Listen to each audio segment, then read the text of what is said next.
So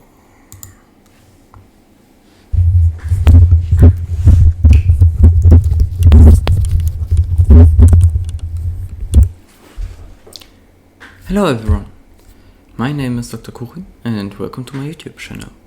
In this video I will show you how to fly the A-10 Thunderbolt 2 in DCS World, one of the most realistic flight simulators.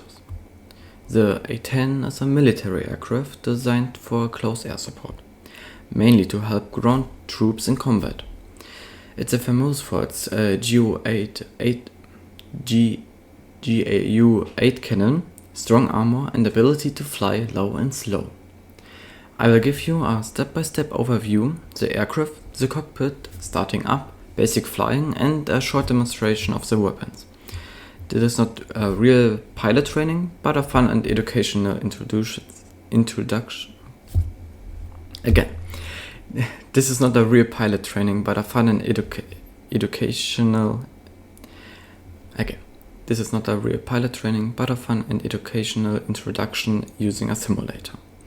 Let's get started and take off.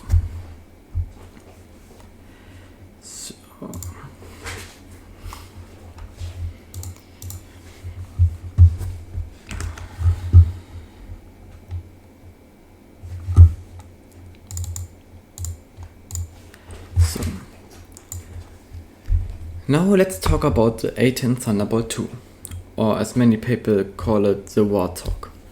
The A-10 is a ground attack aircraft used by the United States Air Force. Its main role is close air support, which means it helps soldiers on the ground by attacking enemy tanks, vehicles or positions. One of the most important features of the A-10 is its armor. The cockpit is protected by titanium belstop, that's around the pilot, which keeps the pilot safe from enemy fire. The engines are mounted high on the fuselage to avoid being damaged by ground fire. This makes the aircraft very tough and durable, even in dangerous combat situations. The A-10 is also famous for its GAU-8 cannon. This is a 30mm rotary cannon capable of firing thousands of rounds per minute. It is primarily used against armored vehicles and makes the A-10 a very effective weapon on the battlefield. Like it's on the top. You see here some informations about it, like the G limit, the maximum fuel, takeoff speed, landing speed, and some other stuff.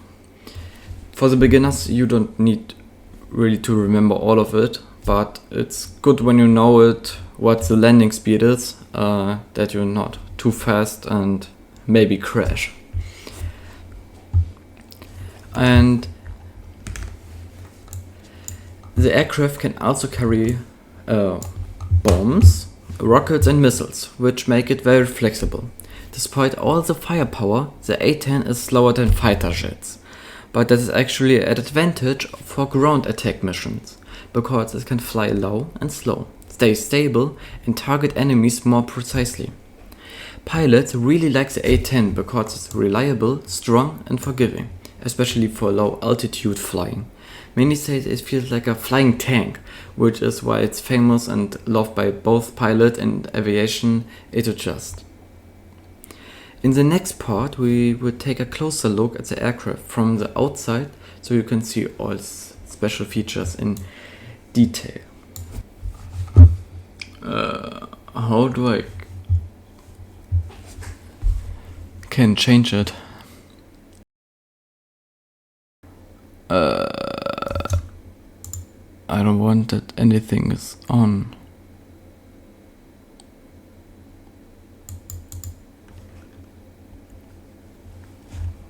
Take off from ground.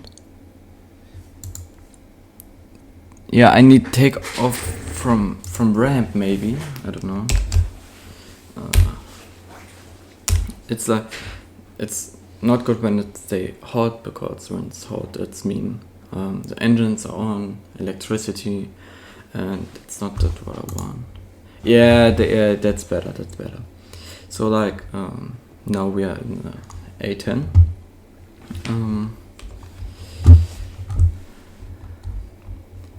So now let's take a closer look at the A-10 from the outside. First, notice the twin engines mounted high on the fuselage. This design protects them from ground fire, which is a very important thing in fighting. My brain is so braining. This design protects from ground fire, which is very important during combat. The engines are also very reliable and allow the aircraft to keep flying even if one engine is damaged. And I think also with only a half wing you can also fly, also a half wing and one engine, and you can easily fly. So, genau. Next, look at the wings. The A-10 has a straight, strong wings. That's like very flat at the end, not very pointy and sharp like the fighter jet does.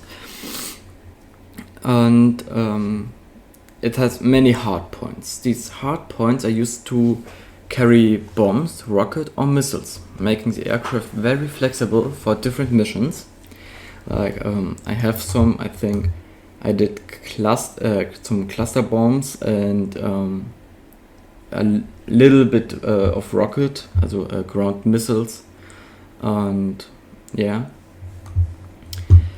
Another feature to note is the landing gear. It's like the wheels, it's for landing and drive around. It is sturdy and wide, designed to handle rough or improvised runways. This is especially useful in combat zones where the airports may be damaged or small. Like, you don't need really an airport to land the thing, I don't know, land it on a cornfield and it would be fine. And also yes, and of course we can also see the GRU-8 cannon at the nose. It's a very large and clearly visible.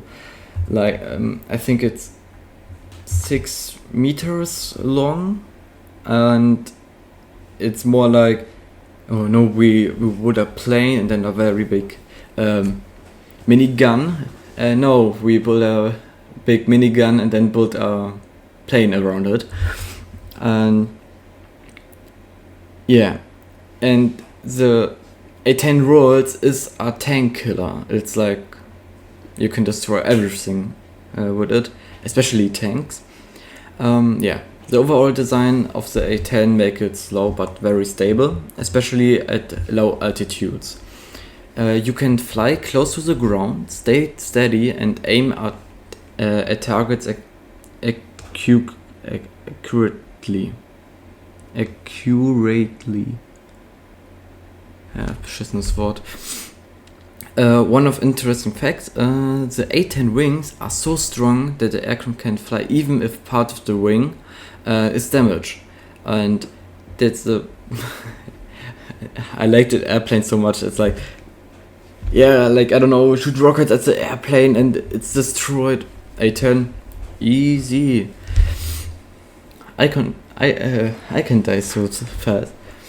And yeah, so you can shoot as much as you want on the airplane and it can still fly. And yeah, in the next part we go inside the cockpit where the pilots control all the system and weapons.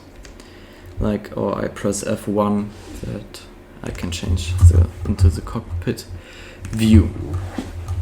So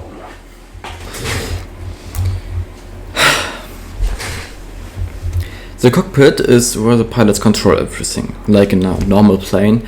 It may look complicated at first, and it's a little bit, but most of the controls are designed for quick assets during combat. At the front we have the HUD, or head-up display. Yeah, that's the entire thing where we have all the important information of your airplane, like speed, altitude, heading, target information. Out of this important things, like we can see here how high are we, how fast are our engines functioning, how much fuel do we have. Here you see the altitude, we have everything here. I think that was acceleration limits, like also the G-force, compass, yeah, all of the things. And right, where was here? Here you see the MFCDs, multifunction color displays. These are also very useful for navigation, weapon management and sensor control. You can switch between different modes depending on the missions. The stick and throttle that we have on the left side and in the middle in front of us. This forms the HOTAS system, which stands for hands on throttle and stick. With HOTAS, the pilot can control most of the aircraft systems without taking their hands off the main controls. This is also very important in combat when every seconds count, and I also have HOTAS at home where I record the video. The Thrustmasters HOTAS 1, I think the cheapest model you can find from Thrustmasters. They have a very high quality and it's cost very much. They are very expensive and yeah, I have the cheapest model. I think on eBay I buy it, I don't know, for 2 years or so. Its function, nah, I need more buttons, but it's okay. It's a good model. I recommend it for beginners when you want to fly. You don't even need to fly in DCS. You can also fly in MFS 2024, like Microsoft Flight Simulator 2024. But it's cost, and DCS is for free. But you need to buy more airplanes. You have 2 airplanes for free, and the other one you need to buy every single airplane. And I think my A-10 costs about 10 euros, but there is airplanes you can buy, I don't know, 80 or 90. It's very expensive. But let's go on with the A-10 cockpit. We have